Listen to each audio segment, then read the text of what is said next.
Bonjour mesdames et messieurs, vous êtes dans votre émission Lola Info Humanitaire sur Lola Info TV. Ici, on vous parle des réalités de Sounou.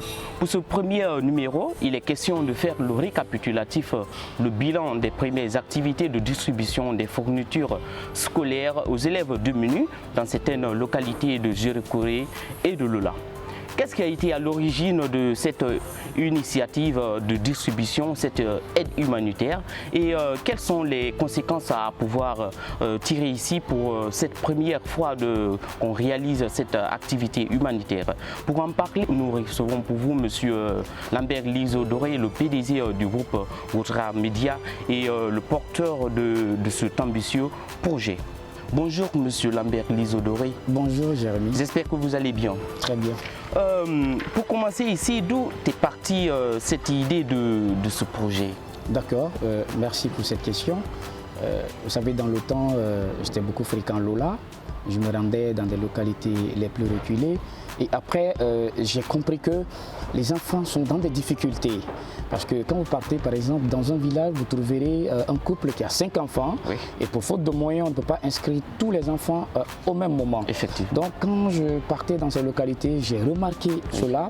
Et ça m'a beaucoup intéressé. J'ai décidé de passer par mon média Lola Info afin de venir en aide à ces enfants démunis. Parce qu'ils se trouvent partout. À Lola, à Djerekouré, un peu partout en Guinée, bien sûr. Effectivement. Ok, comment vous avez pu réussir à mobiliser ces fournitures jusqu'à ce que vous vous êtes rendu en région forestière? Comme je le disais tantôt, c'est par Lola Info que je suis passé pour pouvoir collecter ces fournitures. Oui. C'est-à-dire, j'ai lancé sur Lola Info en disant j'ai besoin d'aide. Oui. Nous voulons à travers Lola Info aider les enfants démunis. Oui. Alors, quand j'ai lancé, les gens ont adhéré à l'idée de projet. À l'époque, la page était seulement qu'à 19 000 abonnés. Oui. Les gens ont adhéré à l'idée de projet et on a commencé la collecte. Chacun venait donner 2 stylos, 3 stylos, 10 cahiers, 20 cahiers. Il y a d'autres aussi qui donnaient en espèces et on partait acheter ces fournitures scolaires. Et ces fournitures étaient composées de cahiers, de stylos, de crayons, de gomme, de taille-crayon, etc. Donc, durant toute l'année, on a collecté ces fournitures scolaires. C'était du mois de février jusqu'au mois d'août qu'on a pu collecter cette grande quantité de fournitures scolaires. Et après, il fallait assimiler les fournitures, bien sûr, à Lola et à Djerekouré, où on allait distribuer aux enfants démunis. Alors, j'ai adressé des demandes de soutien. À des abonnés encore de Lola Info, à des personnes de bonne volonté. Elles ont réagi, d'autres ont donné des enveloppes financières. C'est avec ça nous sommes rendus à Lola avec toute une équipe de 4 personnes, on va dire comme ça, plus ceux qui étaient sur le terrain. Et on a procédé à la distribution. Ok, merci. Ça m'intrigue un peu comment les autorités, comment la population a pu percevoir cette aide humanitaire. Ben, les gens ont bien reçu, surtout c'est un don. C'est un don et on ne sélectionne pas aussi des gens parce qu'on partait dans les localités qu'on ne maîtrisait pas. Quand je me suis rendu à Lola, j'ai été bien accueilli, bien reçu par le préfet de Lola. Et quand je lui ai expliqué tout de suite l'initiative, il a dit c'est sans commentaire, que Dieu te bénisse abondamment, je n'ai pas de commentaire à te faire, je suis à votre entière disposition. Voilà, il a même élaborer un ordre de mission pour qu'on puisse sillonner toute la préfecture de Lola. Monsieur le DP également m'a bien accueilli. C'était ce jour-là même, c'était la passation de service avec l'ensemble des DSE, des directeurs, des principaux d'école. Ils m'ont bien accueilli, ils ont bien accueilli le projet. C'était vraiment intéressant. Et j'ai compris tout de suite quel prix les gens attachaient en quelque sorte à cette initiative. Et bien évidemment, comment vous avez procédé ici à la distribution, c'est-à-dire combien de localités ont pu bénéficier et lesquelles? On a ciblé un district par sous-préfecture. À Lola, par exemple, nous avons 8 sous-préfectures, donc ça fait un district par sous-préfecture. Et à la commune urbaine de Lola, on a pris 2 districts. Parce que l'idéal, c'était quoi? C'était d'aider plus de 250 personnes à Lola et plus de 250 personnes à Djerekouré. Maintenant, par les 8 sous-préfectures de Lola, chaque sous-préfecture avait un district et la commune urbaine avait 2 districts, ce qui faisait au total 10 districts. À Zérékoré également, Zérékoré a 10 sous-préfectures. On a choisi un district par sous-préfecture, ça faisait 10 districts. Maintenant, Lola, au compte de la commune urbaine, on a choisi Zon, où même nous avons procédé au lancement, c'était à Zon. Après, nous sommes rendus aussi à Doussou, qui relève également de la commune urbaine. Après, au compte de Bossou, on a pris Serengbara. Au compte de Zo, on a pris Doromo. Au compte de Tunkarata, on a pris Kita. Au compte de Gamaberema, on a pris Guélémata. Au compte de Giasso, on a pris Garassou. Au compte de Léné, on a pris Kolata. Au compte de Fumbadou, on a pris Moanasoba. Et au compte de Kokota, la sous-préfecture de Kokota, on a pris Yenita. À Zérékoré, par exemple, au compte de la sous-préfecture de Samoui, où on a procédé également au lancement, on a pris Ouia. À Nien, à Kobela, dans la sous-préfecture de Kobela, on a pris Nien. À Pamporé, à Koulé, on a pris Pamporé. Dans la sous-préfecture de Koulé, on a pris Pamporé. Dans la sous-préfecture de Palais, on a pris Nyanglak Balay. Dans la sous-préfecture de Koropara, on a choisi Lomou. Dans la sous-préfecture de Guéké, on a pris Youa. Dans la sous-préfecture de Ngomé, de Ngomé, on a pris Yomata. Dans la sous-préfecture de Suluta, on a pris Pagalay. Dans la sous-préfecture de Yalenzou, on a pris Zao. Et dans la sous-préfecture de Bounouma, on a pris Kéréma. Ça fait un total de 20 districts de Lola jusqu'à Zérékoré. Ça, c'était par rapport au nombre prévu. Vraiment, ça semble intéressant. Et en matière d'approximation, ou soit le nombre exact des élèves qui ont pu bénéficier de cette aide? D'accord, la précision c'était des enfants et des élèves. Des enfants, c'est-à-dire ceux qui ne sont pas encore scolarisés. Et il y avait des élèves. Parce que pour la précision, quand on arrivait dans les localités, dans chaque district, on prenait 25 personnes. Tous des enfants démunis. Maintenant, les 5, ce sont des enfants non scolarisés, c'est-à-dire des enfants scolarisables qui doivent passer en classe de première année. Et les 20 autres personnes, ça c'était des élèves. Donc, de Lola jusqu'à Zérékoré, dans le programme normal, on a pu aider 500 personnes.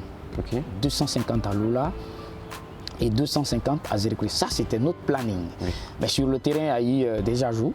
Par exemple, quand vous prenez le district de Kani, on a aidé 25 personnes aussi là-bas. À Lola, au centre-ville, il y a un enfant dont son papa avait été assassiné en 2020, qui est orphelin, qui est là-bas avec ses grands-parents. Lui, il a bénéficié de beaucoup de fournitures, il faut dire, pour 2 ans. Voilà, nous sommes rendus à domicile et on a remis ça à cet enfant. Il y a également 3 autres enfants dans un quartier de la commune urbaine de Lola, qui étaient aussi des enfants démunis qui ont bénéficié. Donc au total, ça fait 529 personnes que Lola Info Humanitaire a pu aider au compte de la première édition. 529. Et quelles ont été ici les difficultés que vous avez rencontrées lors du lancement de cette activité d'aide humanitaire? Parlant de difficultés, d'abord la première difficulté, c'est au niveau de l'état de la route. Parce qu'on se rendait dans des zones rurales, effectivement, où les voitures ne peuvent même pas y accéder. Et nous, on partait à moto. On a emprunté des routes, c'était très compliqué. Il y avait la pluie, mauvais état de la route. Et sur le terrain, pendant même la distribution, on était aussi confronté à des difficultés. Parce que vous arrivez dans un milieu, vous avez jugé nécessaire d'aider 25 personnes. Et d'un seul coup, vous voyez plus de 100 personnes. Et quand vous voyez tous des démunis, bon, quelqu'un nous disait les plus démunis, on va dire comme ça, on avait du mal à prendre qui, à laisser qui. Et il y avait aussi certains directeurs d'école qui n'étaient pas du tout sincères avec nous. Parce que nous, on avait dit des enfants démunis, mais ils mettaient le nom des proches, des enfants qui n'étaient pas démunis. Et malheureusement pour eux, quand on arrivait sur le terrain, on trouvait que ces enfants sont en vacances. Et le principe chez moi était clair. Quand un enfant n'est pas présent, on ne le remplace par un enfant qui est là. Et quand on arrivait sur le terrain, quand je recevais la liste des 25 personnes, tous ceux qui étaient en vacances, on barrait. Parce qu'on suppose qu'un enfant démuni, comment il va aller en vacances et tout. Et même si un enfant démuni partait en vacances, au retour, il aura des fournitures scolaires. Donc on a eu un peu des brouilles avec des directeurs d'école. Et finalement, ils m'ont accepté parce que c'était un don. Donc c'était les quelques difficultés qu'on avait rencontrées. Ok. Et qu'en est-il des dons de poubelles qu'on a assistés au lieu des cultes, au lieu de célébrations Ah oui. Bon, quand je suis arrivé, j'avais même commencé par ça. Ce n'était pas planifié dans mes activités. Mais une fois sur le terrain, moi je vais à l'église. Je fréquente aussi la mosquée à travers mes amis musulmans. On passe régulièrement puisque c'est au bord de la route.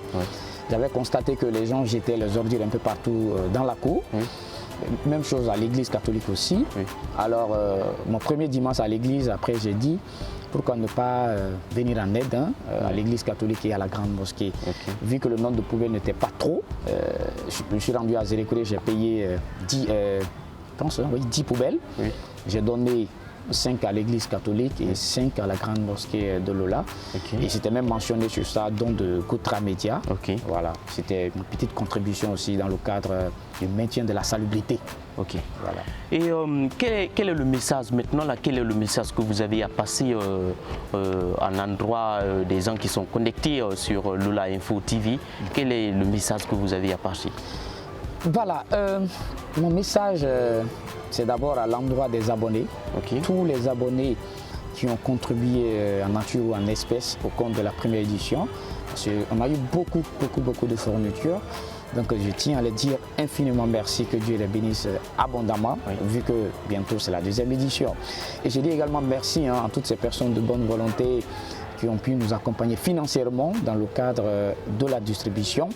Et je lance également un appel aux institutions afin qu'elles puissent nous venir en aide, parce que le nombre d'enfants que j'ai vus sur le terrain est beaucoup plus élevé par rapport à ce que nous on a envoyé.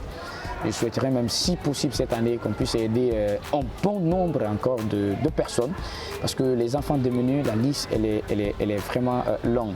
Et je demande à tous les abonnés de Lola Info TV, à tous les abonnés de Lola Info, de faire tout possible pour que cette deuxième édition que nous allons lancer très bientôt, qu'ils puissent vraiment contribuer en grande quantité. Ceux qui n'ont pas eu les moyens l'année dernière, qu'ils puissent vraiment contribuer, parce que, en toute sincérité, ça ne va pas là-bas. Beaucoup d'enfants sont en train d'abandonner aujourd'hui les études parce que tout simplement, au cours de l'année scolaire, ils n'ont pas eu 5 cahiers, 3 stylos et tout. Et c'est compliqué. Vous voyez, c'est des enfants qui sont très intelligents, mais pour manque de moyens, ils ne parviennent pas à aller à l'école. Et je voudrais vraiment, à travers Lola Info, à travers Internet, pour que d'autres personnes de bonne volonté puissent contribuer au compte de la deuxième édition que nous comptons lancer très bientôt. Ok. Pour finir avec cette émission, j'espère que vous avez tout dit, mais vous allez faire un effort, même en 2 mots, que vous disiez ici votre mot de fin. Vous voyez, non? D'accord. Mon mot de la fin, c'est de vous dire merci. Voilà, merci pour l'émission. Merci à toi aussi. Et merci surtout, encore une fois de plus, à tous ceux qui nous ont accompagnés. Et je tiens à dire que la deuxième édition sera lancée avant le 15 janvier, c'est surtout ça l'information majeure. Avant le 15 janvier, nous allons lancer la deuxième édition de Lola Info humanitaire. Et au cours de cette année, on cible au moins 1000 personnes. Parce que la première édition c'était 500, il faut était au moins 529. Mais pour la deuxième édition, là, nous comptons aider plus de 1000 personnes. Parce que vous imaginez que ce n'est seulement à Lola et à Zérékouré. J'ai envie d'aider d'autres préfectures. J'ai envie de me rendre dans les préfectures de la forêt comme Macenta, Mila, Yomu, Ikedou, Kisidoro, même en Haute-Guinée, pourquoi pas partout en Guinée, mais ça dépend de la quantité que je vais recevoir. Voilà. Donc encore une fois de plus, merci à tous ceux qui avaient contribué au compte de la première édition et à très bientôt pour la deuxième édition. Merci. Mesdames et messieurs, nous vous remercions pour votre fidélité, du fait que vous avez suivi cette émission et on se reprend plus tard. Merci. Lola Info Humanitaire est une initiative du groupe Koutra Média dont le PDG est Lambert Luzo Doré. C'est pour venir en aide aux enfants démunis dans les zones rurales.